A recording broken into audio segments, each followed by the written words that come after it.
আপনি যদি টাকা থেকে টাকা বানাতে না পারেন তাহলে সারা জীবন শুধু কাজ করেই যেতে হবে। ধনী মানুষের কাছে যেমন 24 ঘন্টা থাকে, আপনার কাছেও তেমন 24 ঘন্টা রয়েছে, কিন্তু পার্থক্য হলো ওরা টাকা দিয়ে টাকা কামায় আর আমরা শুধু পরিশ্রম দিয়ে টাকা কামাই। আজকে আমি আপনাকে এমন 3টা মানি ম্যানেজমেন্ট রুল সম্পর্কে বলবো, যদি ফলো করেন আপনার জীবনে অভাব শব্দটা আর থাকবে না। ভিডিওটা একটিও স্ক্রিপ্ট করবেন না।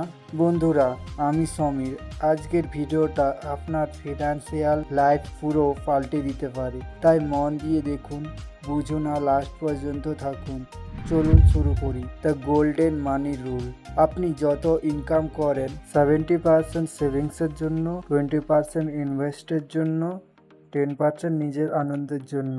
কিন্তু আমরা কি করি জানেন? হাতে টাকা এলেই প্রথম কাজ খরচ করে দিই। তারপর যখন টাকা শেষ হয়ে যায় তখন বলি জীবনে টাকা জমে না, ভাগ্য খারাপ। আরে বস, এটা ভাগ্য না, এটা খারাপ মানি হ্যাবিটস। মনে রাখবেন, আগে সেভ করুন, তারপর খরচ করুন। বাজে খরচের লিস্ট বানান। প্রতিদিন যদি মাত্র 100 টাকাও সেভ করতে পারেন, মাসে 3000 টাকা আর বছরে হয় 36,000 টাকা। এবং ইনভেস্ট করলে এটাই একদিন আপনার লাইফ সেভ করবে।